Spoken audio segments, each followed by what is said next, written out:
Hey there and welcome back. It's been quite a while. As you can tell, this is the series that I'm having the most trouble keeping up with. It was meant to be a way for me to keep track of my daily activities, especially related to the channel and just my daily projects in general. But that hasn't really happened. So now I think might be the time to actually bring up another topic which is relevant.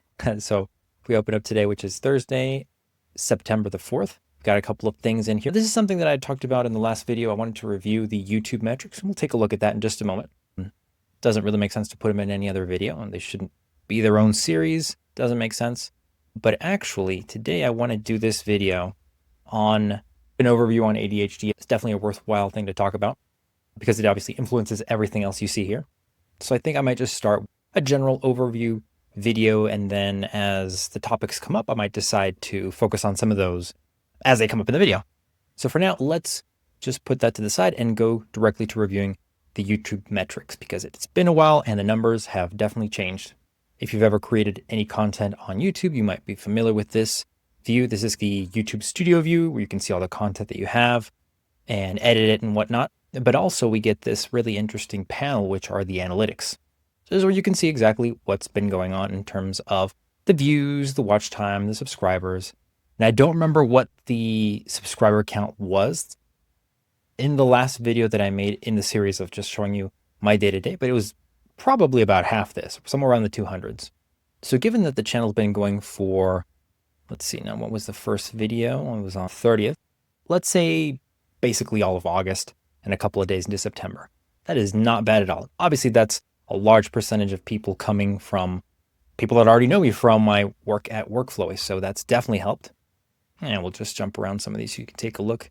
This might be interesting if you've never published anything on YouTube or seen this kind of a view before. You get a chance to look at when you publish a different piece of content and how that's affected. These are like the main three metrics most content creators are mainly focused on. So how many views they get, how much view time they're actually getting, and then how many subscribers. So how many people are actually signing up that want to be informed of the new videos.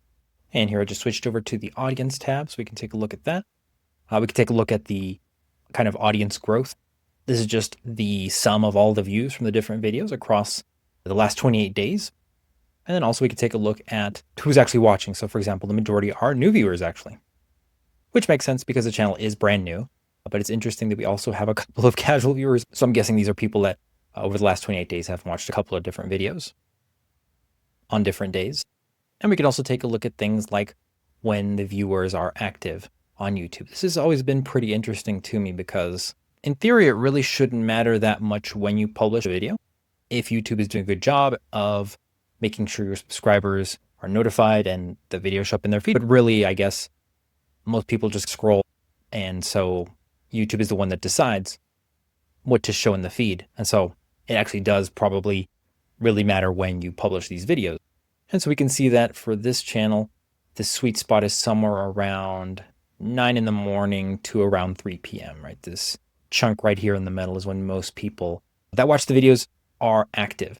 So basically any time in the middle of the day, and especially around 11 a.m. That's pretty interesting. That's pretty early to be scrolling on YouTube. 10 in the morning on Thursday and Friday, and on Saturday at 9 in the morning. Yeah. I mean, I enjoy YouTube a fair bit. I don't know if I'm on it at 9 in the morning, but I guess a lot of people that are interested in this stuff are. And then it breaks it down even further to things like the type of device people are using, whether they're subscribers or not, by gender, by demographic, by geography, and also by subtitle use. So I've actually started experimenting with the subtitles. The first couple of videos didn't have any.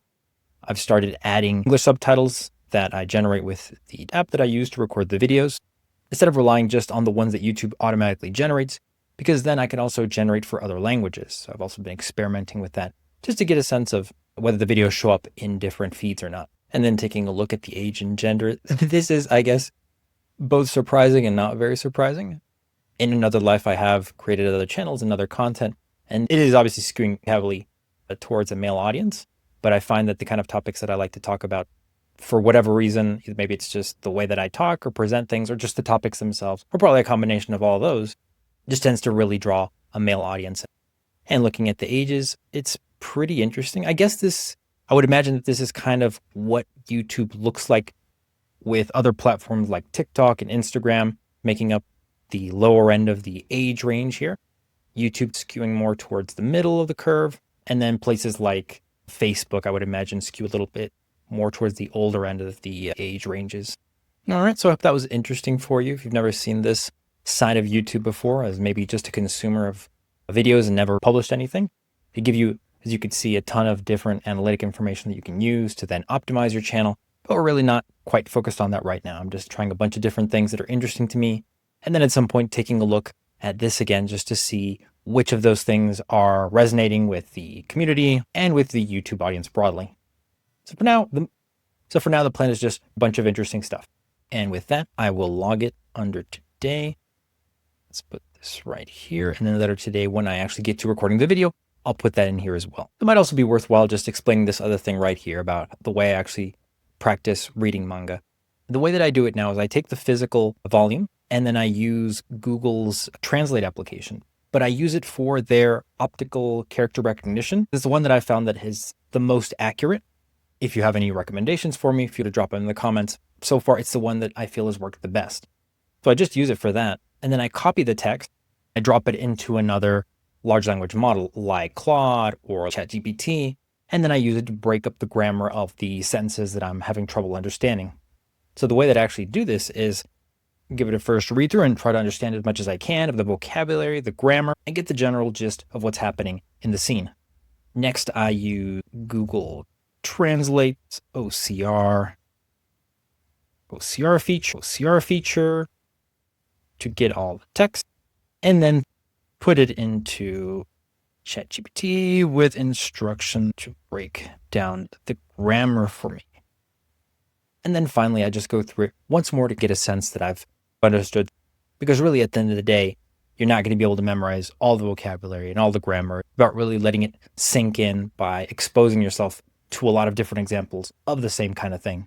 So I just thought I would explain what I actually mean and how I do that, in case you were curious or if you want to try and do it yourself. And then one last thing I want to add here in my plan is I want to see if I can record another video on productivity methods, GTD, the granddaddy of them all. So I have a personal love-hate relationship with GTD. And the reason why is because I've tried to use it myself before. I've written about it, and there are definitely some interesting bits to it, some parts that are very useful depending on your needs. But I also feel that it's one of those systems that is very easy to get wrong. And there are just a lot of different moving parts. It does require a bit of commitment, and it's not for everyone. At least that's my opinion.